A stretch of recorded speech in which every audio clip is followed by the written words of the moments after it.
Alright, hopefully we will not run into copyright issues. I'm going to try and use some rehearsal clips to illustrate some of our musical examples. But now we are into the meat of it. Sarah Kirkland Snyder's use of modal harmony is one of the most striking features of this piece. The Kyrie, Sanctus, and Agnus Dei are all intoned by the glow of a string instrument.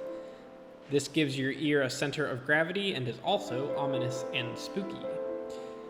The introduction to this piece gives the impression of the winds and the waves, gradually growing in intensity in the face of the oncoming storm. Things are unsettled. A Kyrie usually comes in 3 parts. As the wind picks up and the theme is established, we take flight during the first section with Nathaniel Bellows' text, "On earth, air, and water, have mercy."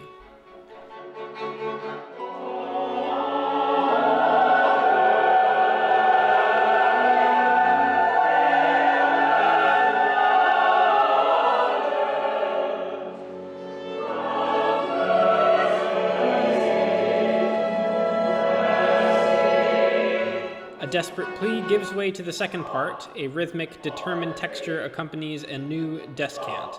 But the characters of this piece, those who have come to pray, come to us exhausted, almost defeated. We move to the final section, a return of the opening material by virtue of 2 solemn Kyries. In the final section, we hear the opening melodic material again, and a new dedication of the prayer, "To the vanished and the left, forgive us."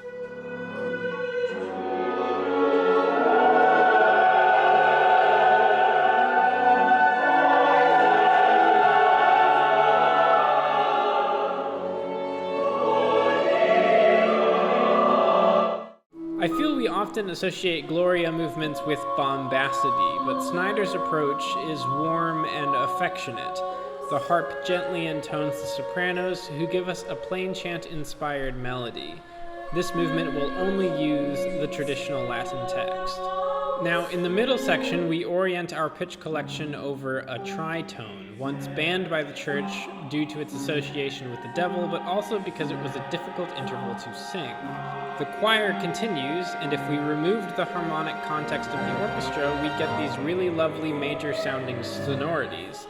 But the sort of industrial hammering of the piano and the mallets concocts this unsettling soundscape. Maybe this is a do not be afraid sort of a vibe, as when an Old Testament angel shows up and acts like you need to chill out in the face of giant flaming wheels with thousands of eyes all over them. Or maybe we can think about this in environmental terms, the corruption of the ecosystem, for example. The Alleluia is my favorite movement, and as so often happens, the sweetest part of the meal is the smallest portion. Blame the food pyramid.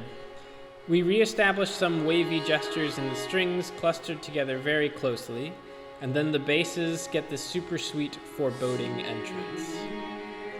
The lyrics are violent and indifferent. We spend much of the movement shrouded in darkness. At the middle of the piece, we get a moment of clarity, only to hear an ominous message delivered. She who is sleeping is she who will wake.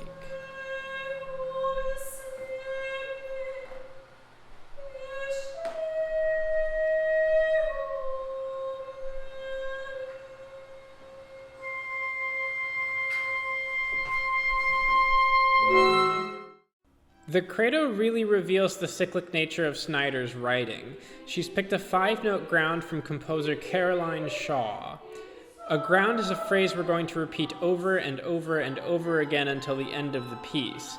But the European tradition doesn't deal in sets of 5 very often. We like sets of 2s and 4s, sometimes 3s.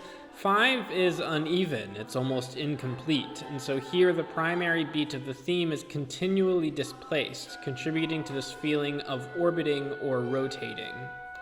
The credo is the most formally complex. It's got a lot of different parts and textures. The refrain comes over these rhythmic chordal accompaniments in the winds that remind me of a Gregory Alan Isakov album.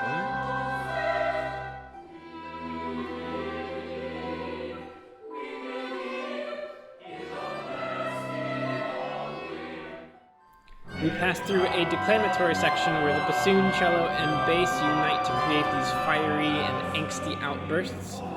This calms, and we get one of the purest references to Gregorian chant in our Mass from the tenors, before passing back to the main theme of the movement. Towards the end, we are introduced to this ominous rising line in the lower voices, "And I await the coming of the world to come." In the original setting of the Mass, this refers to souls awaiting their passage into heaven, which is also technically a side reference to the second coming of Jesus and the onset of the apocalypse. I kind of don't want to say anything about the Sanctus because it's just so well written, and I think you should just listen to it. It's really the only truly major-oriented movement we get, so compared to the rest of the piece, we get this really beautiful moment of light, and we're here to celebrate nature in all its splendor. There's no additional text from bellows either, it's just the traditional text of praise. Snyder has managed to set up this moment that could have been really corny and instead create this sort of joyful cacophony. It's truly beautiful. She's very generous in that she gives the listener two real climaxes for this work. One is a celebration of life and nature, and the other comes during the Agnus Dei. The Agnus Dei begins with the same musical material as the Kyrie. We get two passes of the melodic content for this movement, and they are dedicated to this dual figure of a lamb of loss and longing and a lamb of gold and goodness. This movement comes off as a sort of requiem. When the climax finally does arrive, we are greeted by the opposite of the mood we fell in love with during the Sanctus. Snyder manages to deliver this wailing of the earth. The high-pitched members of the orchestra create this dazzling shimmer over a gritty, rough, low-string pedal as the choir doles out their final pleas. It's just really good writing. Altogether, I think Sarah Kirkland Snyder's managed to create one of these unique masterpieces that at once gives experts and long-term listeners of orchestral music something to study and look into, and all of these intricate details between the counterpoint and echoes and all of these references to historical writing as well as modern twists on familiar styles. But she also gives new listeners these beautiful melodic figures, these beautiful chords to listen to, this very direct and poignant text delivered in a manner that is more easily receivable. It's intellectual in just about every point of the writing, but on the surface, it's such a friendly interface that anyone can interact with it, which is really important to me. In addition, we have this very heavy thematic material that could just as easily have been one of the most depressing works you've ever listened to or one of the most daunting works you've ever listened to.